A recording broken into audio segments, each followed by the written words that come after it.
Bonjour, je vous présente Switch agité. Alors, Switch agité, vous allez jouer avec des pions, alors avec des tours. Donc ici, les tours, je vais mettre des dés pour symboliser des tours. Ce seraient des tours d'échecs sinon. Alors j'en ai que deux, donc on joue avec 3 tours comme ceci. 3 tours d'une couleur et 3 tours d'une autre couleur. Alors, je vais prendre 3 tours jaunes et 3 tours violettes. Donc ça, c'est un joueur prendra les jaunes et un joueur prendra les violettes. Et vous allez jouer avec 19 pions. Donc 19 pions que vous allez placer sur le plateau. Donc c'est le premier joueur qui va placer donc les tours, les dés sur les cases vertes et les pions n'importe où ici. Donc c'est le premier joueur, hein, vous décidez lequel va placer les jetons sur le plateau, comme ceci. Donc il y en a 19. Et il va aussi placer les dés. Alors les dés qui normalement sont des tours d'échecs. Donc quand les pions sont placés, alors vous pouvez placer aléatoirement entre les pions les tours. Hein. De toute façon, il faut qu'à la fin, voilà, à la fin, lorsque le premier joueur a tout installé, eh bien c'est le deuxième joueur ici. Alors il peut choisir de se déplacer en premier, auquel cas ce serait le premier joueur qui a tout installé qui décide de la couleur, ou alors choisir une couleur, auquel cas son adversaire joue en premier. Donc le joueur qui a installé, le deuxième joueur choisit soit de déplacer un pion et le joueur qui a installé choisit de prendre soit violet soit jaune, ou alors le deuxième joueur choisit les violets par exemple, et c'est donc au premier joueur qui est installé de jouer les jaunes.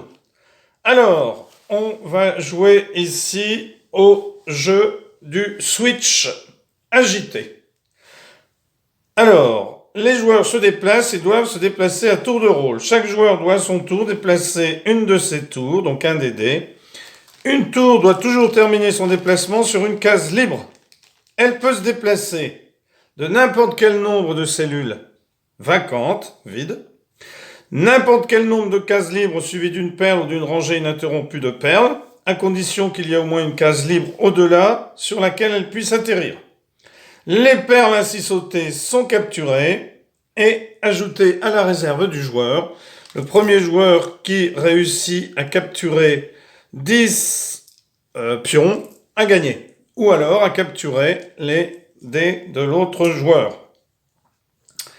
N'importe quel nombre de cases libres suivi d'une tour adverse ou d'une rangée ininterrompue de tours adverses, à condition qu'il y ait au moins une case libre au-delà sur laquelle atterrir. Les pièces ainsi sautées sont capturées et retirées du jeu. Hein? Donc, s'il y a plus de cases libres au-delà de là où des tours capturées, le joueur est libre d'atterrir sur n'importe laquelle d'entre elles. Alors, on ne peut pas capturer une tour, c'est-à-dire un dé et une perle. Donc, on va faire ici une petite démonstration de partie. Donc, toutes les pièces ont été installées. Donc, le deuxième joueur décide de jouer avec sa couleur. Donc, il décide de choisir les jaunes. Donc, c'est les jaunes. Donc, c'est il décide. Le premier joueur installé, le deuxième joueur décide donc la couleur qu'il veut prendre, il décide de prendre jaune. Il va donc pouvoir jouer. Alors, ici, imaginons qu'il soit ici, donc il peut sauter par-dessus et s'arrêter ici, et il prendrait 2 pions. Ici, il peut sauter par-dessus, il prendrait un pion. Et ici, il peut sauter par-dessus, il prendrait 2 pions. Alors attention, parce que si là, il n'y avait pas de pion, au tour suivant, le violet, par exemple, si le jaune décidait de faire ça, on ne peut pas enchaîner les sauts comme aux dames. On a le droit de sauter, puisque ici, il y a 2 pions qui se touchent. Si ça avait été ininterrompu, je me serais mis ici. Mais là, il y a 2 pions qui se touchent, donc le joueur peut sauter. Mais attention, car au tour d'après, le violet pourrait sauter ici ou ici et prendre une des tours. Et si on attrape toutes les tours, eh bien, la partie est gagnée pour celui qui les attrape toutes. Alors, lui, par exemple, jaune déciderait, par exemple, de se mettre ici. Et viendrait le pion, prendre le pion comme ceci. Ici, le joueur violet, eh bien, ne viendrait pas se mettre ici parce qu'après, le jaune pourrait très bien venir. Donc, violet décide de venir ici. Il n'est pas obligé de s'arrêter là. Ceci dit, jaune aurait pu le prendre et violet aurait pu le reprendre ensuite. Et violet récupère les 2 pions ici. Jaune décide de sauter ici et vient prendre les 2 pions. Je vais les mettre par constellation de 5, comme ça, avec 2 constellations, c'est gagné. Donc ici, le joueur violet décide de venir ici, jaune décide de venir ici.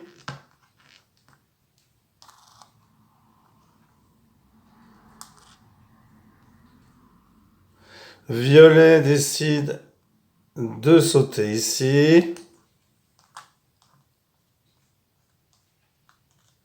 Pour l'instant, il y a égalité. Jaune décide de sauter ici. Violet décide de sauter ici. Jaune décide de sauter ici. Violet décide de sauter ici. Jaune décide de sauter ici. Violet, eh bien, violet n'a plus de solution. Donc, ici, violet perd la partie. Et oui, parce qu'il n'y a plus aucun pion bleu par-dessus lequel sauter, ni aucun dé. Donc, c'est aussi une dernière manière de gagner pour un joueur ou de perdre pour l'autre. Alors, imaginons qu'il y a eu ceci. Donc, violet sauterait ici. Jaune sauterait ici pour éliminer violet. Et violet n'aurait toujours pas possibilité de jouer. Donc jaune gagnerait la partie. Voilà, merci pour avoir suivi cette vidéo. Au revoir.